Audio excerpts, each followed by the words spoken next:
আজকে একটা কথা বলি। বিদ্যুৎ অফিসে আমাদের মসজিদের একটা বিল নিয়ে। মসজিদে গত মাসে বিল আসলো ৩১70 টাকা, আর এই মাসে বিল আসলো ২৪০০ টাকা। এবার কাহিনীটা হলো, গত মাসে যখন ৩১০০ টাকা বিল আসলো, তখন আমি এ, ভাবলাম যে হয়তো বা মিটারটা নষ্ট হয়ে গেছে, মিটারটা ঠিক করে হয়তো ঠিক হয়ে যাবে।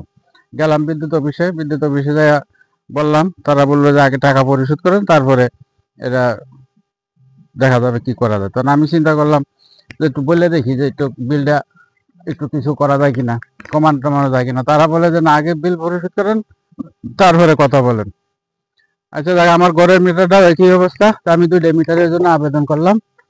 2টা মিটারের জন্য আবেদন করে আমি আসলাম, আর বললাম যে অন্তত মসজিদ হিসাবে একটা একটু কনসিডার করেন যে অন্তত 2 দিনের মধ্যে যদি এই জিনিসটা ঠিক করে দেন, হয়তো আগামী মাসে আবার বিলটা একটু কম আসবে।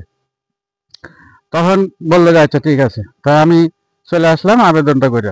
তা আমাদের পাশের গ্রামে একজন লোক আছে, তার কাছে বললাম যে ভাই এরকম এরকম ঘটনা, এখন এটা কি করা?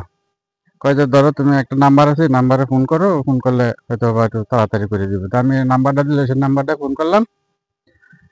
উনি আমারে বলে যে আপনি আমাকে ফোন করলেন কেন? তা আমি চিন্তা করলাম যে এটা কোন জমিদারের বাচ্চা, এই কি আসলে কোনো জমিদারের ভূত, নাকি বৈধ মেয়ের অবৈধ সন্তানেরা? বুঝতে পারলাম না, লাইনটা কাটিয়ে দিলাম। তারপর অপেক্ষা রইলাম, দেখি আসে কিনা। আসলো না। তো এই মাসে আবার বিল আসছে 2400 কত টাকা। তাই বিলটা দিলাম।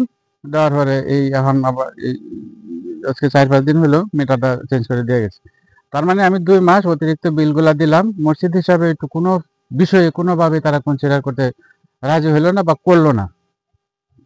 তা আমার কথা হলো, আমি দেশবাসীর কাছে একটা জিনিস একটু জানাইতেন চাই, তারার জন্য একটু দোয়া করবেন। আল্লাহ যেন তারা হেদায়েত করে। আর আল্লাহর কাছে বলি যে আল্লাহ, মসজিদ হিসাবে যেহেতু তোমার ওরা ছাড় দিছে না, তুমি এদেরকে কোনো সময় কোনো জায়গাতে এদেরকে ছাড় দিও না। এদেরকে একটু হেদায়েত করার ব্যবস্থা করে দাও। কারণ বাংলাদেশটা এখন চলতেছে অটো। এই বাংলাদেশে চালানোর মতন কোনো গাইডলাইন নাই এখন। গাইডলাইন বিহীন, বাপ মা বিহীন, মানে দেশের কোনো বাপ মা নাই, সোজা কথা। এটা অটো চলতেছে। তো সবাই দোয়া করবেন এই বিদ্যুৎ অফিসের জন্য, আল্লাহ যেন এরা হেদায়েত করে। কারণ এরা হলো সবাই